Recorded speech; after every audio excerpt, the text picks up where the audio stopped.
Hey, check out the latest episode of Foxborough Rush. We break down the Patriots coming out of the bye week absolutely flat, and Jerod Mayo throwing his offensive coordinator under the bus. That's Foxborough Rush, wherever you get your podcasts, Spotify, Apple, and wherever else you like to get your audio downloads.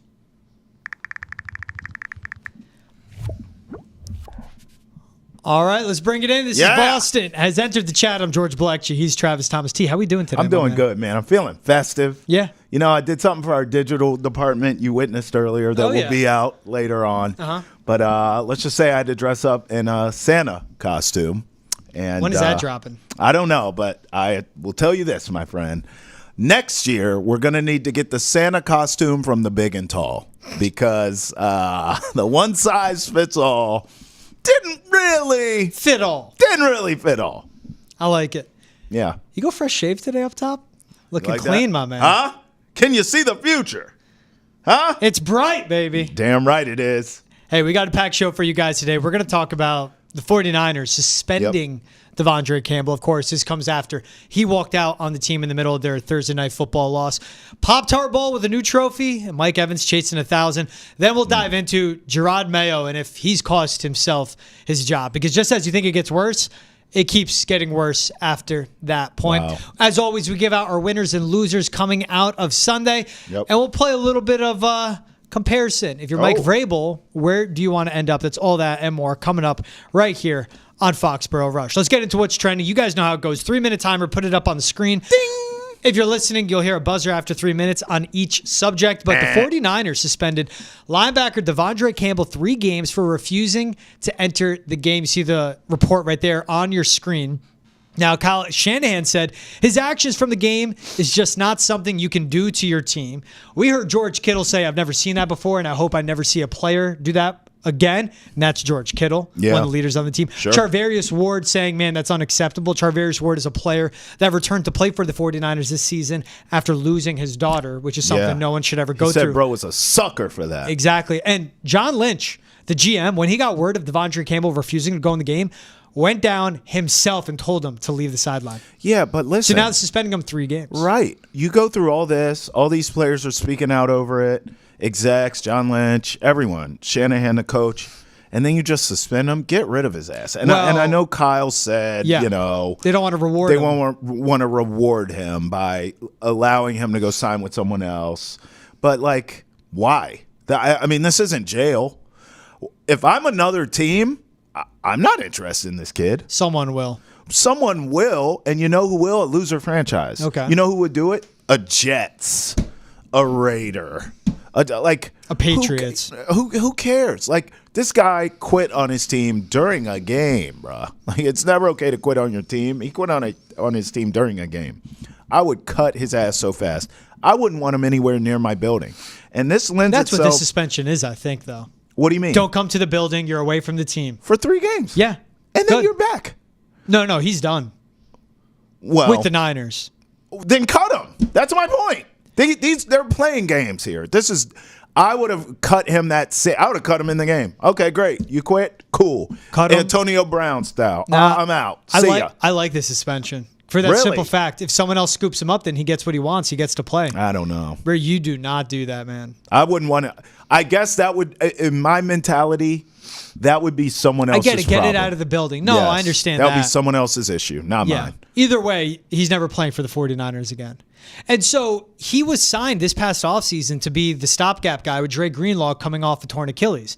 Dre Greenlaw returned in the game, got his starting spot back. That's right. Hit 11 tackles in the first half. So he's playing like that's why the guy is starting. Yeah. He went down. If I'm the De'Vondre Campbell, I'm pissed they lost my job. I go, when they give me the next opportunity, I'm going to show them they shouldn't have done that. Or in this case, I'm going to show other teams I can still play. Yeah. Then go to them after and go, cut me. You got Dre? Cut me right now. I'd rather land with the team. Absolutely. De'Vondre Campbell didn't handle it well. There's 2 different ways. I get your argument to cut. I don't hate this suspension. I covered a guy in Baltimore who was a no-name, nobody. Ray Lewis goes down. This guy comes in. I'll tell you the name at the buzzer. This guy comes in, balls out, and earns himself a career. Goes, gets money with the Jets, and is now a famous broadcaster. The guy's name was Bart Scott. And when Ray came back, Bart Scott had played excellent. Didn't matter. It's Ray. Sorry. And he subsequently was a free agent. Timing. Yeah. And he went and signed with the Jets, and he had a good career. So, like, bro, like, you can't quit on your team. And whenever, to George's point, whenever you're given an opportunity, you got to make the most of it. He was playing okay this season. He's a good off-ball linebacker. He's made his way around the league. I'd cut him. Oh, I would, too. But I don't hate the suspension. Pop-Tart Bowl trophy has been turned into an actual working toaster. What? Yep. Pop-Tart Bowl, one of the beautiful bowl games that we get, this time of year when it's bowl season in college football. Oh, I love that. That's smooth. Now, you have to plug it in. Is it battery powered? Yeah, right. Does every player of the winning team get the trophy to take it home and make their Pop-Tarts? Yeah. I love it, though. If it's a fully functional toaster, I like that. Hell yeah. You know what they need, though? So you see those two layers, right? You have the toaster up top. Yeah. The bottom layer, you have to plug it in at this point, freezer.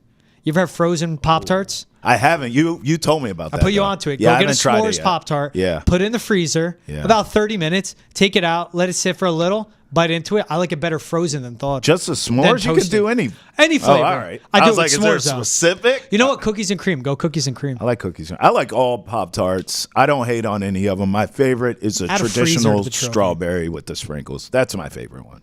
Strawberry traditional one's good. No traditional. brown. No cinnamon brown sugar, though. I don't hate it. I go Oreo, cookies and cream, or s'mores to keep it simple. Yeah, I'm a big s'mores fan. I don't get crazy with the mixed berries. No. You don't like the strawberry either? That's an OG. Nah. Oh, you tripping. Toaster strudel. Strudels. Toaster strudel bowl Bro, game? I haven't had a strudel since college, and I was not sober, but it was good. Toaster strudels, I would say, is one of the better foods out there. What I don't respect, though, I don't want to have to do work. Like, the Pop-Tart is ready-made. Yeah, put it in, toaster, comes out, it's good. Or frozen, whatever. If it's just strudel, you gotta, I'm out on that. Like, it's like my wife. What are those restaurants where you sit down and you put your food in the little thing and it cooks it for you? I hate that.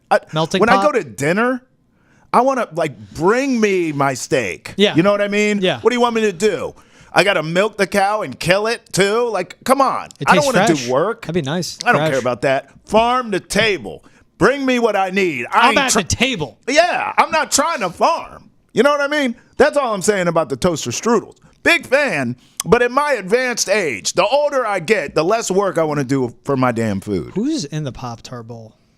Oh, good call. Because can you have who is it? Iowa State against Miami? Cyclones and Canes. Have color-coordinated Pop-Tarts. Oh. So the final buzzer sounds and you give the trophy, boom.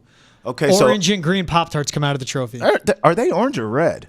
Because Iowa State, I feel Miami? would be... No, Iowa State. They're red and yellow. Red. So they could be my traditional strawberry. And then the Canes, I don't know what you do there. Yeah, you just do something there. You just got to do something. Give them a special flavor. There's no Pop-Tart color combo for the Canes. Mojito-flavored Pop-Tarts because of Miami? And it'll get you drunk. I'm just saying. Breakfast treat that'll get you a buzz. All right. Let's let the buzzer just... You want to hear it? Oh, God. I think once it starts, you can't turn back. Jesus. Oh, no. Yep. Oh, I need a Pop-Tart and a mimosa stat. All right. Mike Evans, man, still chasing history, and he's trying to go for an 11th straight 1,000-yard season. Him. So he had 9 catches, 159 yards against the Chargers. He's at 749. Needs just 251 yards to reach the goal. Jeez. It's 84 yards a game. He just had 159. 84 a game for Mike Evans over a 3-game course. He could do that, man. He's averaged 89, 95 a game over an entire season. What's insane is that he missed all those games with the hamstring, 3 games. Yeah. He could get it now, man. I mean, he's missed in time. 14 games, get 1,000 yards. He's missed time in and out of his career. It's the price of doing business in the NFL. Yeah. This guy's about as automatic as you're going to find. Mm-hmm. I think he's a Hall of Famer. Yeah, he is. He's a Hall of Fame college football player, too. People never talk about this. I still, to this day, remember him and Johnny Football together. I mean, they were just ridiculous.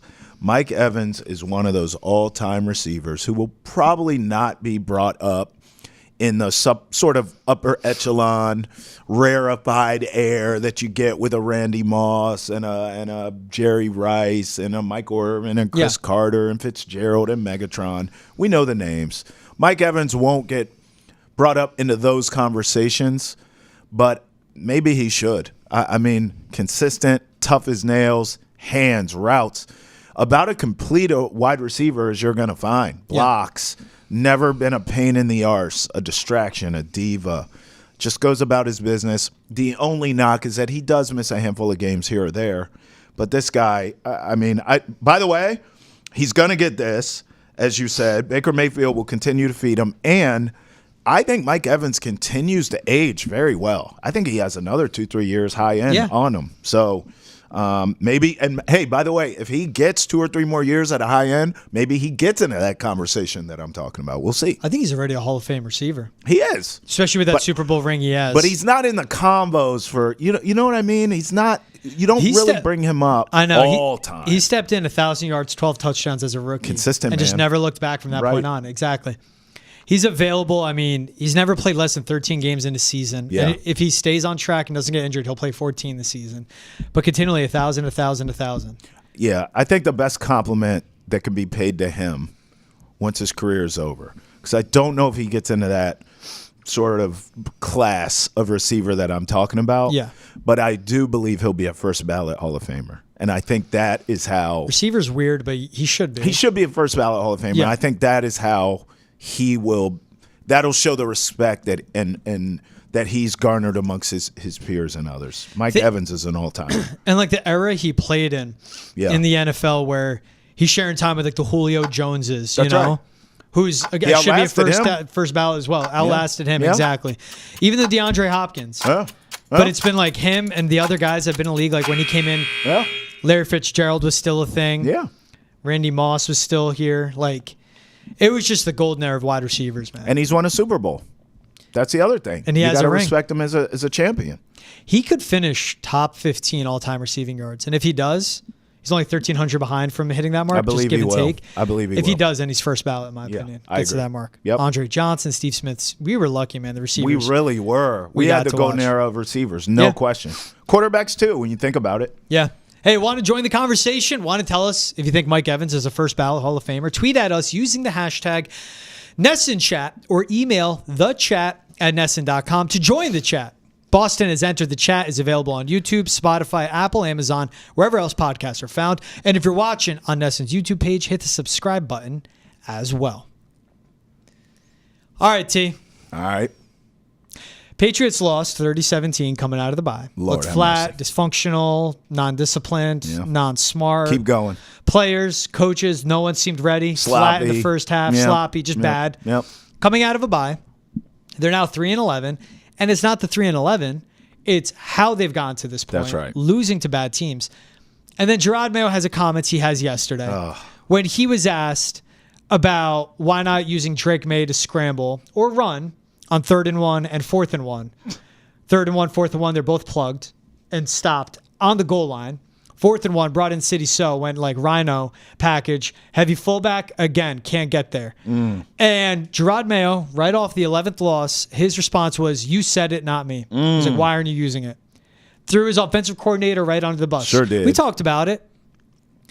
And then Gerod Mayo speaking in his press conferences, first in his actual presser, walked it back. "I didn't mean anything by that. It was more of a defensive response." When asked, "What do you mean defensive response?" He goes, "I didn't mean anything by it. I tried to clarify that." And then he ended his presser saying, "I don't mean anything by it. I didn't mean anything by it." Bro, this is one press conference appearance after he said, "I shouldn't have said that. I shouldn't have said that. I shouldn't have said that." For him to throw his offensive coordinator under the bus like that is awful. Do you think now, we've seen him. He's coached himself out of his job. Yeah. But it's hard for a first-year head coach. Do you think he's talking himself out of his job?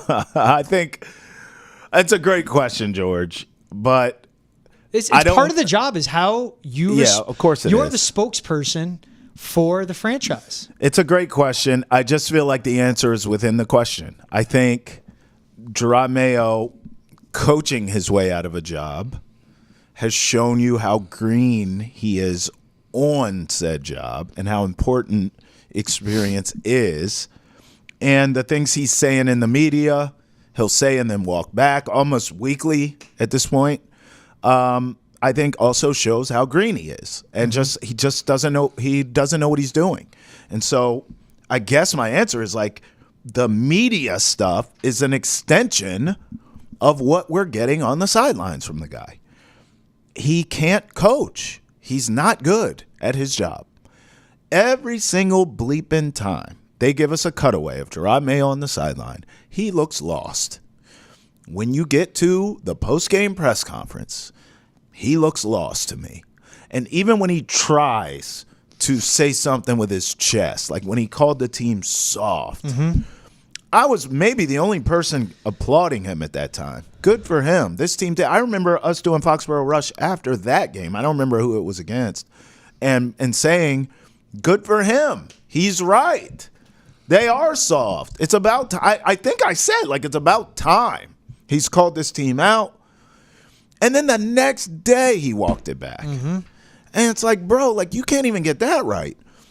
Calling your team soft, and they are, is not a crime against humanity, my man. It has been known to light a fire under a soft team. I mean, it happened in Ohio State last season. I remember Lou Holtz called them soft, and they beat the hell out of Michigan. So, I mean, like, I don't know. Or maybe that was 2 seasons ago. But either way, it works, in other words. But not when you walk it back. So I just think what you see from Gerod Mayo on the sidelines is an extension of what you're getting at the podium. He's in over his skis. He doesn't know what he's doing, George. That's what's going to cost him his job. The totality, the cumulative effect of all of it. Not one or the other. All of it. He publicly called his team soft, which he shouldn't have done. Locker room received it well, but then you have players around the league looking at him going, do I want to play for him? If he call me out to my face, don't call me out publicly. You have all this time to talk to me. He was right. Called out his offensive coordinator publicly. Yeah. Look, Alex Van Pelt's play calling has not been stellar by any means. He has been conservative, and he has not utilized Drake May's legs to his full ability, where it's more of scrambled runs, it's not designed runs. That's right. So he's right where there should be more designed runs for Drake May. You have a dynamic Russian quarterback that as a rookie is averaging the most yards per rush since Mike Vick. Wow. Second rookie quarterback ever to average over 9 yards per rush. Wow. But when you're asked this, you said it, not me. Now coaches around the league are going to look at him and go, do I want to coach for him? Right. You fire the offensive coordinator. Who's going to want to come coach for you? Alex Van Pelt was the 9th interview they've had. The guys they've had into New England interview. Dan Pitcher decided to stay with the Bengals. Thomas Brown, now the play caller for the Bears.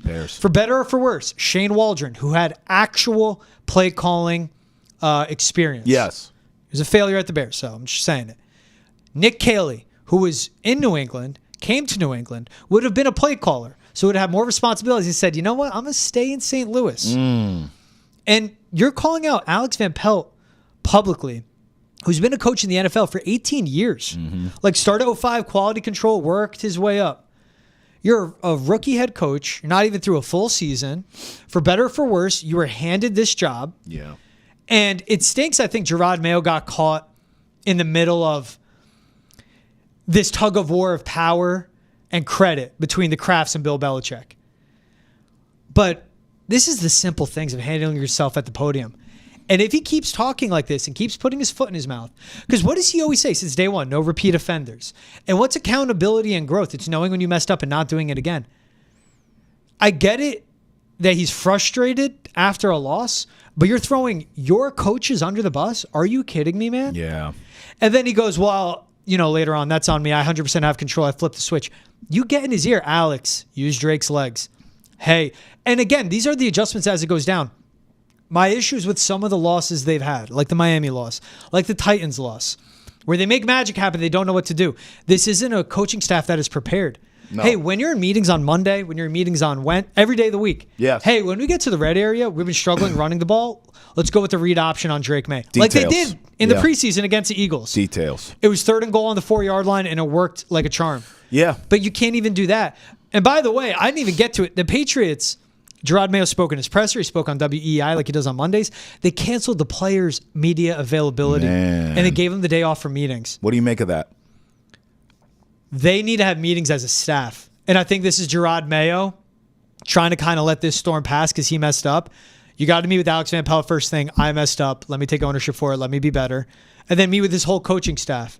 And be like, and just actually take accountability. Now, it would have been good if he had all the players in the building and he owned it in front of them. So I don't know. It's very unusual, especially after a loss. And also, you're canceling the first day of meetings where you have to go back, look at the film, everywhere they messed up against the Cardinals. Day. Offensive line play, execution, route running, catching. Valuable day of work. This would have been your second Monday back since the bye. That's right. And they canceled it. That's right. A valuable day of work because feelings are hurt. Yeah. Look, you know what's ironic about Van Pelt is because I'm not a big fan, and you and I have picked apart his play calling, but he was getting better as of late. And looking at the totality of this coaching staff, I actually think Van Pelt's the best coordinator you got. I mean, so I'm sorry. I mean, I guess if you want to make him the scapegoat, good luck with that. Your whole staff sucks. So I think all of them, I think you have to clean house. And I would start with Elliott Wolf, and then I would clean house with the coaches as well, me personally. And we can get into who I would bring in later in the show. But, again, I don't really look at – and I know it's a big deal, throwing your coordinator under the bus and walking it back. But it's still, to me, just another notch on the wall for an entire season of follies and mishaps from this guy. Misspeaking, terrible coaching, mismanagement of clocks and timeouts, penalties. Nothing. Again, I always go back to this, and you know where I'm going. If we're evaluating Gerod Mayo and we're doing a pros and cons list, Venn diagram style, where are the pros? Like, can anyone – I've been asking this all season. Can someone tell me the positive things he brings as a head coach? This is fair, man. Now, I said this leading up to the bye week, and we'll see. I said the one positive, and it sounds so sad to give him this, but I felt like his team plays hard for him. Yeah, which is bare minimum. Bare minimum. And I felt like the Patriots were in a lot of these games just off sheer will. And, like, we're trying to, upset the apple cart here and pull off a big upset. But we know damn well they don't have the talent to do so, and certainly the X's and O's. But Gerod Mayo, I thought, has these guys inspired. They're playing hard to the final whistle, right? Well, now, bye week, you come out of it, you get smoked by the Cardinals, who's an average team. Josh Allen is going to do all the bad things possible to you. All of them. Game got moved to 425. He is going to destroy you, okay? So this is going to be another blowout. How are you going to handle that post-game presser? The team you always beat up on, the division you owned, the Bills are going to come in. They're going to whoop you twice in 3 weeks. They're going to destroy you. And by the way, with that being said, because we agree on that, yeah, are those players going to play hard for you those last couple weeks? I'm not so sure. You're going against a Jim Harbaugh team in the Chargers who's trying to get in the playoffs. Yeah. They're trying to get a wild card berth. You don't think they're playing hard? You don't think Jim bleeping Harbaugh has his team ready to play? Mm-hmm. They're going to be inspired. And then the Bills for the last game of the season, we'll see.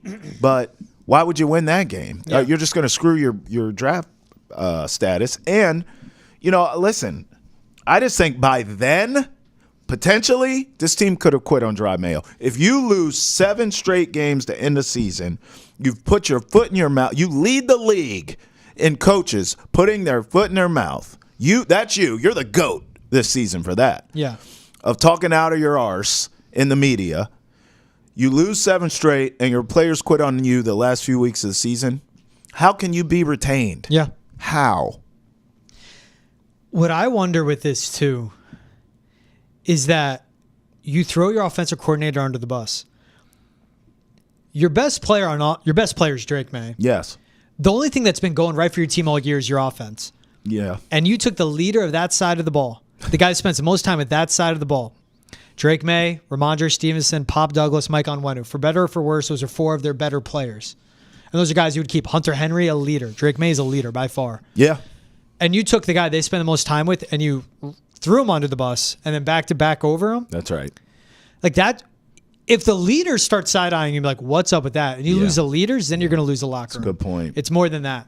That's what gets me. Here is Gerod Mayo in his Monday morning presser when asked to clarify the comments made. I know there's a lot of chatter about, the question last night of, you said that. I didn't mean anything by that.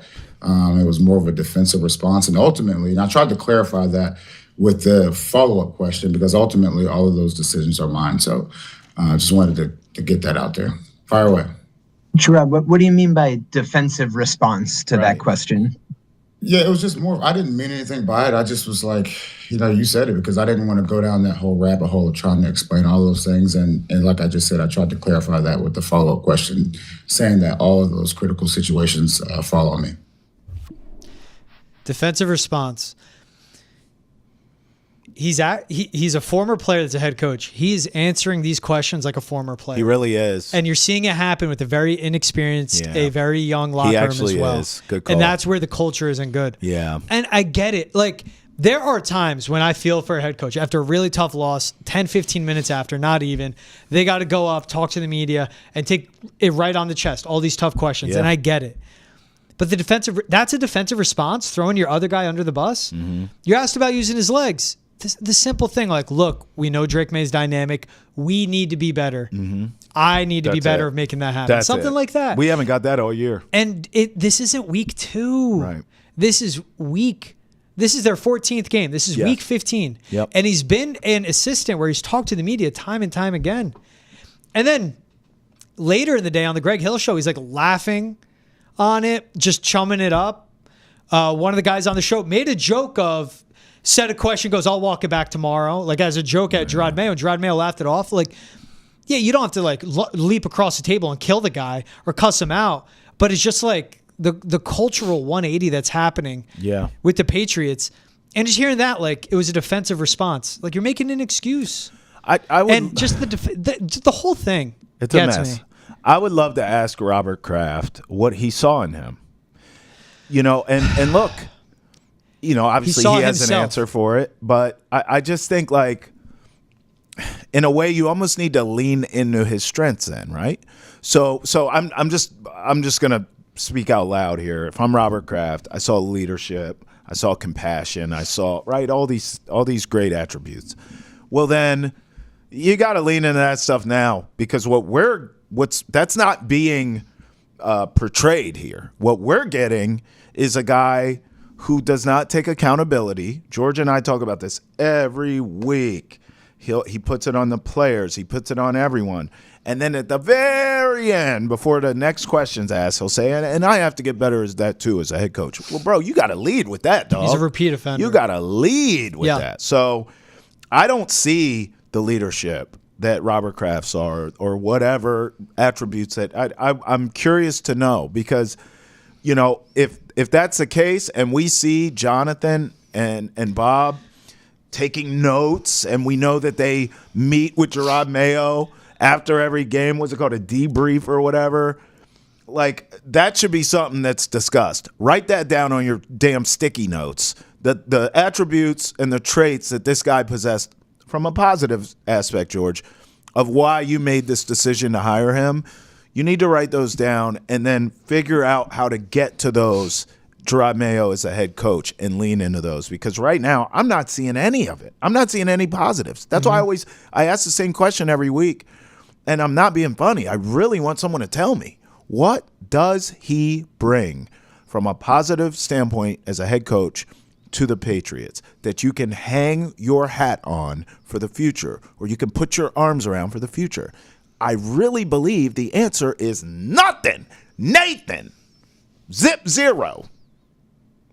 The best is, too, he was asked, just like, do you have that power where you can tell Alex, hey, call a run play here? And he was like, yeah, I spend time on both sides of the ball. Now I'm spending more time defensively because that is my forte. The defense has stunk all season long. Horrible. So regress. You're spending that. You're obviously not spending enough time with the defense. Yeah. And you're obviously just not communicating well enough. Like, being a great head coach for some is being a great delegator. Better or worse, Dan Campbell, great delegator. Ben Johnson, offense is yours. Aaron Glenn, defense is yours. Facts. There are times you're going to say we're going for it. I'm going to delegate and let Jared Goff call to go for it on 4th and 1. Yeah. And then I'm going to mess up and do an onside kick with too much time left in the game. But that's besides the point. Yep. That's like a great delegator. John Harbaugh, his background is special teams. Special teams is everything, knowing what's going on situationally in the game the entire time. Offensive coordinator take care of the offense. DC takes care of the defense. That's right. It's being a good delegator. He's not even that. And that's what gets me. So yeah, I think most coaches, This is tough. Most coaches are CEOs, are delegators, I think. You have the Sean McVays, You got the some Shanahans call and their LaFleurs that are still plays. calling the offense. But for the most part, if you look around the league, successful coaches are delegators and motivate. That's Mike my Vrabel. point. Does he motivate his team? At the bare minimum, yeah. No. So I just don't. I don't see it. And I'm speaking in futuristics. I'm speaking in why retain that? Just because your owner doesn't want to be wrong publicly, you already are. You are wrong. We see it. We watch the games. This was the wrong choice. So you got to rip that Band-Aid off. And you can't allow ego, you can't allow pride to cometh before the fall. You said 5 years ago, or how many years ago, Gerod Mayo, you knew, you had an epiphany, okay, that he was your next coach. Great. You were right. You made him your head coach. He sucks. Rip the Band-Aid off. Go get a grown-up to coach this team who has experience that you can work with. I get it. I get you don't want the Bill thing. You don't want a standoffish guy. You want someone communal. You want someone who collaborative. I do understand that. And I do believe there's someone out there that matches that criteria. But it's not Jerod Mayo. So just rip the Band-Aid off and move on, because he doesn't bring you anything at all that you can hang your hat on for the future. Nothing. It's reminiscent. Like Nathaniel Hackett on the field, is one season, not even full season, head coach of the Broncos, was an utter disaster. Well, all the players hated him too, except one. Yeah, but it's reminiscent of just that, where you clearly see a head coach that isn't ready. Yes. And you don't have time to mess around with that if you're the Patriots. That's right. That's the thing. If you're the Crafts, look, cut your losses. Yeah. But who was the hire made by? Robert, not Jonathan. Yeah. And can Jonathan make the correction? I don't know if I trust that either. Maybe. We're seeing division with the owners between Robert and Jonathan. Yeah. Because this is Robert Kraft's hire. We're seeing division in the coaching staff. Mm-hmm. And we're seeing division in the locker room. Where these players are just not on the same page. It's just turmoil everywhere. Yeah. Top, middle, bottom. Yeah, the best way to heal that is to get out of the chaotic And situation. get a real leader. Yeah. Clean the slate. Yeah. Yeah? Clean the slate. Start anew. If you're enjoying football talk, catch Foxborough Rush every Monday for game reactions, Wednesday for draft talk, and Fridays, maybe, we'll be joined by UNC's new GM, Michael Lombardi. Available on YouTube, Facebook, Twitch, Spotify, Apple Music, or wherever else you get your podcasts. All right, winners and losers, man. You talk winners first or losers? I'm going winners. Clearly, losers are the Patriots and Gerod Mayo, by the way. Oh, my God. That goes without being said. Is that like when you play, football, like two-hand touch with your friends and there's an all-time quarterback? I think now for winners and losers every week, it's just an all-time loser in the Patriots this season, right? Yeah. They're pencil them in to be losers every week. Winners, I'm going Rams. I know it feels like a lifetime ago because this was a Thursday nighter and it was an ugly game in the rain in the Bay in San Fran against the 49ers. But I've seen the Rams now win in every way possible. I've seen them win shootouts against the Bills, high-scoring games. I've seen them go into the muck in the ugly weather and beat a physical 49er team. 12-6 was that final score. I am going Rams here, and I had this talk today with our good buddy Mike that works here, and he was asking me who's going to play the Chiefs in the Super Bowl because he didn't believe it would be the Lions. And I said, I'll be honest, if it's not the Lions, I could see the Rams coming out of the NFC. I trust McVay. I trust Stafford. They're starting to play really well here at the end of the year. What do we see in football all the time?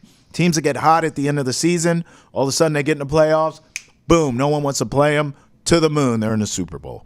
I could see the Rams getting right back there. I don't think they'll win it against whoever comes out of the AFC. Could be the Chiefs, Bills, I have no idea. Lamar, I'll take the Rams to lose. But I believe that I'm at the point now where I think the Rams, because of that stylistic ability to win in any way you want it. You want to play physical? No problem. We got a run game.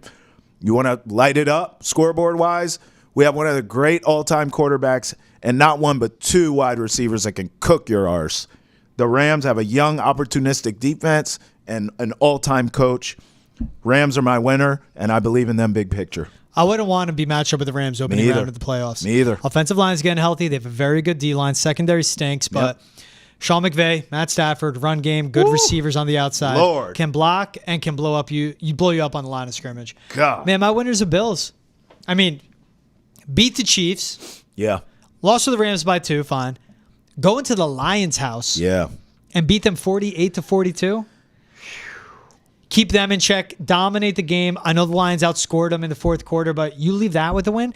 And now you're in the driver's seat because the Bills are 11-3. The Chiefs are 13-1. The Bills have the Patriots, the Jets, and the Patriots left. Mm-hmm. The Chiefs have the Texans, Steelers, and Broncos left. They went out. Chiefs drop 2. All of a sudden, the Bills get the 1 seed in the AFC, but this game was a huge reason why. I mean, what they've done, what Josh Allen is doing, coming off an historic, all-time game against the Rams. But then just the numbers that he put up going against the Lions. I mean, this was just over 1,000 yards of offense. Beating a Jared Goff who threw for 5 touchdowns. Amon-Ra going off. And just this Bills team, it's beating the Chiefs, controlling that game, winning it in a Lions-esque style, going for it on 4th down to steal that and seal the win. That's a good point. And then you're going into the Lions' house, and you just beat them all up and down the field the whole time. Is it their year? Is it their time? I don't believe in that. I never believe, someone's due or it's their time. But how they're rolling and who they're beating. It's like the momentum. One of the best teams in the AFC, the best team in the NFC. Josh Allen. It goes from thinking it's Lions. The AFC is wide open. It's going from thinking it's Lions, Chiefs, which everyone was sold on, to it could be Bills, Lions. It could be Bills, Eagles. And Bills, Eagles, a matchup of those defenses and D-lines. Bills, Eagles is crazy. That's under the radar, too. Winner B, the Eagles, beating the Steelers. Yeah. An AFC contender. The Eagles just look good, man. You're not buying the Rams. I buy the Rams for a playoff win. I don't buy the Rams to win the Super NFC. Bowl. Okay. I do not buy them making that appearance. But how everything lays out, too, with the Bills facing the Patriots, the Jets, and then the Patriots. But the Chiefs start against the Texans, who clinch their division, but they're 1 game back from the 3 seed. So obviously the Steelers, the Texans aren't going to be resting anybody yet. No. That's next week. Yeah. Following game is the Steelers. Steelers are 10-4, clinched a berth, but they're only 1 game up on the Ravens for the division lead. Yeah, so they're playing. And then the Broncos at the end of the season, right now they're in the 6th spot, 1 game up on the 7. The Broncos are likely going to have to play this whole thing through. Yeah, sure. The Chiefs could drop 2 of their last 3. Don't forget and Mahomes. the Bills have to stay locked in. Yeah. You get home field and a first-round bye, finish out the regular season. Yeah, that's a path to get there, right? Mahomes dealing with a high ankle sprain per use this time of year. Week. Yeah. All right, so loser. I'm going to go Dolphins here, and this is more of a personal thing because you were telling me to not believe in this team. I'm going to take you back a bit, about a month. They were in the midst of a 3-game win streak when I was poking out my chest saying this Dolphins team is going to be a wild card team. They beat the Rams. They beat the lowly Raiders. And surprise, surprise, they smoked the Patriots. And I thought, here we go. At that time, they had to go to Lambeau on Thanksgiving night. You remember that one? They lose that game. No shame in that. I was still on the Dolphins train. Then they beat the Jets at home in overtime. And I was like, here we go. This team's going to the playoffs.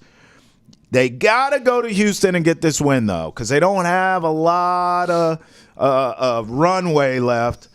They're home against San Fran. They go to Cleveland, and then they finish up against the Jets. So let's get this Texans team. Texans clearly going to win that putrid division they're in. So this would be a great quality win for the Dolphins to prove me right that they're going to be a playoff team. Well, they lose that game too. So I am now officially putting them to bed, putting them on my loser list. Mathematically, they're still alive. I don't give a damn about the mathematics.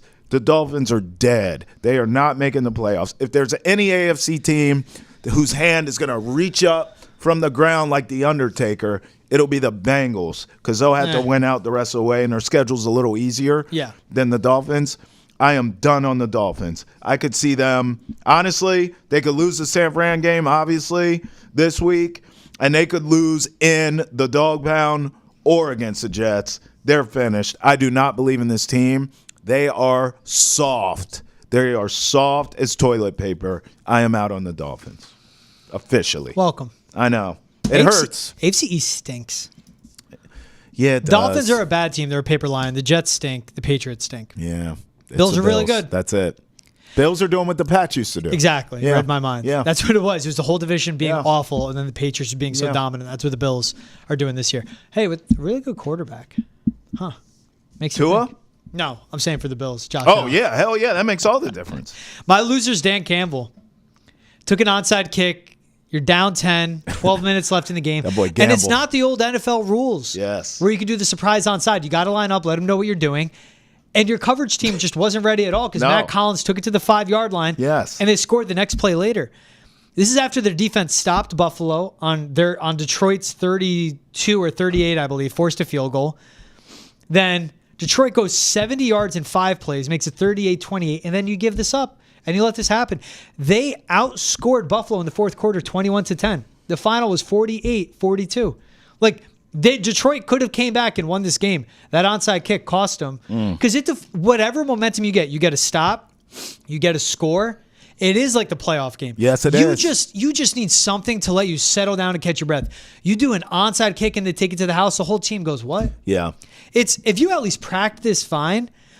But this is just Dan Campbell doing too much by the edge of his seat. Yeah. Because clearly this was not a practice scenario because that hands team and the coverage team was not ready at all for this onside kick. He's too much of a meathead, George. And I think it's such a trendy thing that I'm hearing people say where they say, well, just wait till you get to the playoffs. Dan Campbell's going to cost you with all this gambling. Hello? Are you awake? Did you watch last season?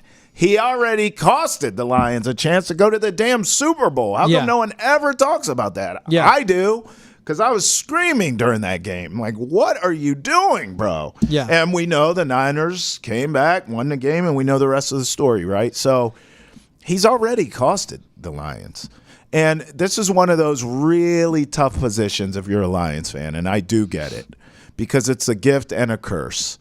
It's like what makes him great is also what can just rip the heart right out of your chest.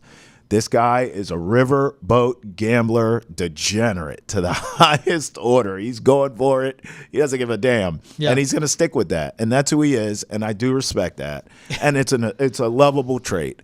But damn it, man, it's going to cost you again. I do not believe the Lions are going to the Super Bowl. I don't. And I think Dan Campbell's going to be a big reason why. I think the Eagles are going to be a big reason why, too. Could be. But then losses like this could cost Could you be. the 1 seed in the NFC. Yeah. Then you got to go outdoors to Philly in the postseason, the Link at night, prime time. Oh. Those Savages. Yeah. Could be tough. Hey, the Red Sox offseason is heating up and the rumors are starting to swirl. We know that you have a lot of questions about the Sox future, and we ask the players, coaches, executives, and alum those same questions on Nesson's Baseball Podcast, 310 to left. You can find it on YouTube, Spotify, Apple, Amazon, wherever else you get your podcasts. All right, Trav, so all the talk about what's happening in New England, Yep. Gerod Mayo clearly being in over his head. Who knows how much support he's getting.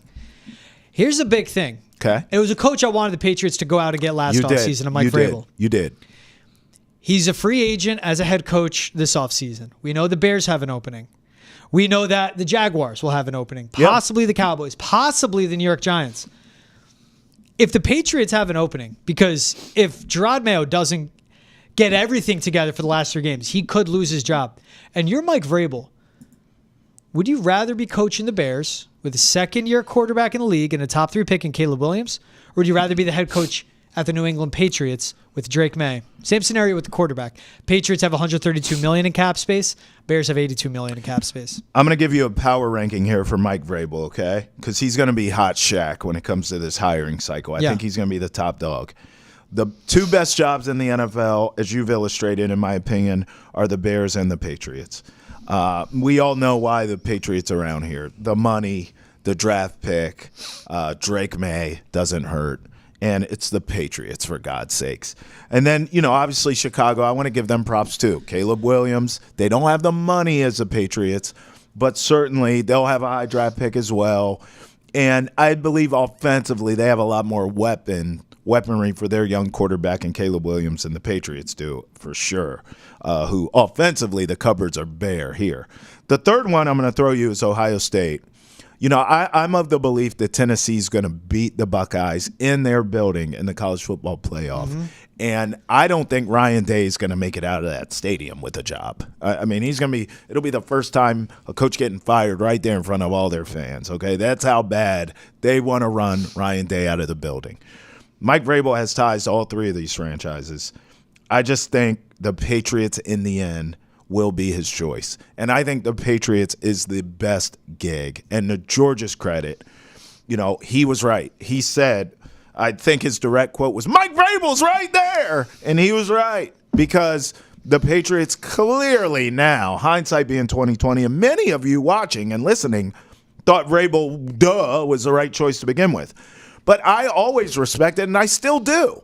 This is why I'm like banging the drum for Gerod Mayo to get fired. In the same breath, I'm saying, Robert Kraft, I get it, bro. We all make mistakes. We've all been there. I've had people I believed in my life and rolled the dice for and stuck my chest out for and vouched for, and I've been let down. That's life, man. I'm not going to vilify Robert Kraft for believing in a guy who had never been a head coach and saying, that's my dude. I'll stand on the table, and that's my guy. Good for you. Now, what I've done and what you need to do, Robert, is get your ass off that table and say, I was wrong, my bad, and sit down somewhere and make it right.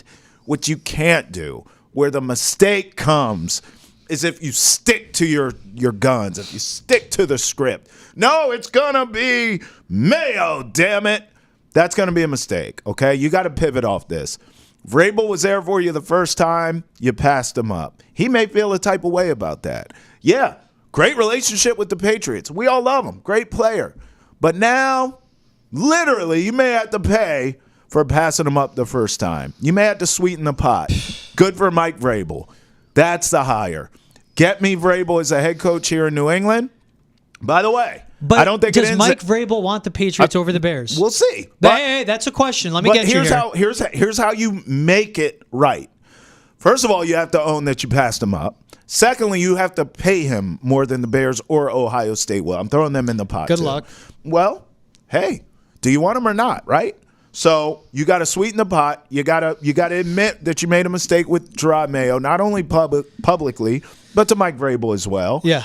And listen, I don't think it stops there either. I think you have to invest in his staff. Now, he's going to bring in who he wants, and I respect that. But if I can interest you in a Mike Vrabel as a head coach, a Brian Daboll, or a Kevin Stefanski as an offensive coordinator, you let Vrabel pick his defensive guy. He's a defensive mind. I trust it. You are cooking with grease, okay? Vrabel, a solid offensive coordinator and defensive coordinator of his choosing, a ton of cap space, Travis Hunter in the draft. My God, the Patriots are back. I fixed them just like that. If you're Mike Vrabel, are you picking the Patriots or the Bears? You got to sweeten the pot. Are you picking the Patriots and the Bears? What would I pick? Yes. I'd rather work with Drake May. I'd rather work with the Bears. Why? Because you have your quarterback. More weapons. You have DJ Moore and Rome Odunze. Yeah. You have both your tackles. Aren't great. Got to fix the interior of that line. He didn't play for the Bears, though, dog. Who? Vrabel. Who cares? What do you mean? Listen. You have your quarterback and Caleb Williams under cost control. You have Rome Odunze, cost control. DJ Moore under contract. Both your tackles. And you have Montez Sweat and Jalen Johnson. Those are all pillar positions you have figured out. Yeah. Figure out the interior of the offensive line. You have $82 million in cap space. And yes, you have the McCaskies as owners. It's Virginia McCaskey, but really George McCaskey is a chairman. Yes. But you know what George McCaskey does do? Hands off. He lets Kevin Warren and Ryan Poles call the shots. If you meet with Ryan Poles and you agree with him as a GM and you go, this is a GM I want to work with, then I would go to the Bears. And look, Ryan Poles, you could say wrong call with Rome Odunze. I think there's other spots where they could have been better, like actually investing in offensive line, which has been injured. Yeah. Being better with, firing Eberflus, not going with Shane Waldron, right? Yes. Getting Ben Johnson in that moment. Yes. Right? But Ryan Poles has done a good job building up that team. Think of the trade he did to get them Caleb Williams and DJ Moore. Yeah. Fleecing the Panthers.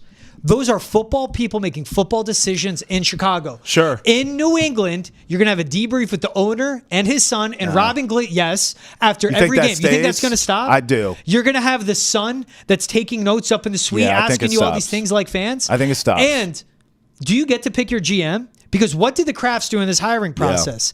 They went with Jerod Mayo, baked it in a year ago. Right. And then we'll go with this GM without doing an actual general manager search. That's right. There's too many hands in the pot in New England. I do not care about the cap space. I would take Drake May over Caleb Williams. But when we're talking overall structure, and when we're talking with ownership that will just invest in the team and let the football people make football decisions, the Bears are further ahead than the Patriots. You make a lot of great points. Think about this stylistically, though, that I think you're missing. If you're the Bears, you must be ready at this point in your trajectory to move off these damn defensive head coaches. So they're and that's more, fine, so but if I have option A or B. Well, I'm just saying they're more apt to look at a Ben Johnson. Yeah. Whereas New England, obviously Robert Kraft is still in love with the past. We see that. So this is a conduit to still pay homage to the past, but to have a grown-up at the position of head coach and leading your team and not a rookie head coach. So stylistically, I think it's a better fit for Vrabel to come back to New England. But as a coaching job, the Bears are just almost there. Their defense, quarterback, receiver, right there. Tackles. Yeah, they're right there. They're fine at they just need to figure out that interior offensive line. Yeah. And they need to have an identity, which they didn't have. That's right. What was best for them is when they ran the ball, Caleb Williams had more success. You're Vrabel, you go to the McCaskies and you go, how much are you going to give me for an offensive coordinator? You're paying me this. What am I paying my OC? We got to keep him. Yeah. You know? And I agree. I get the point you're making where the Bears, they should go Ben Johnson. They need to. Just don't overthink it. Go Ben Johnson. Yes. But if that doesn't happen, because let's face it, you're Mike Vrabel. You're going to have if there's openings, and I think there can be. Yeah. The Giants, the Cowboys. He'll have his pick. The Bears.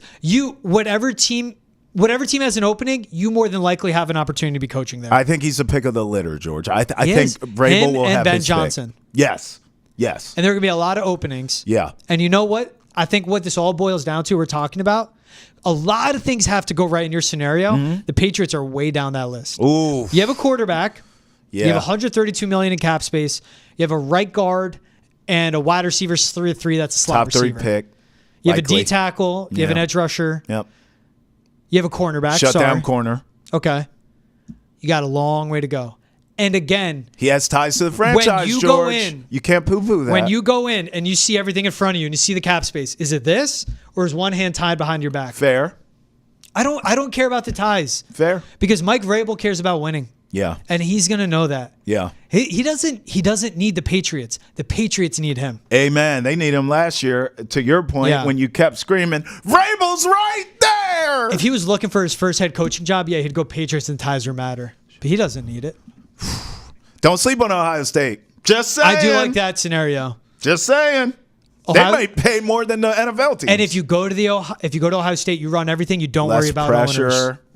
Yeah, dog. Don't sleep on Ohio State. He's Travis Thomas from George Balekji. This was Boston Center of the Chat. Appreciate you guys making us a part of your day. Have a good rest of your day. We'll see you guys tomorrow with a fresh episode.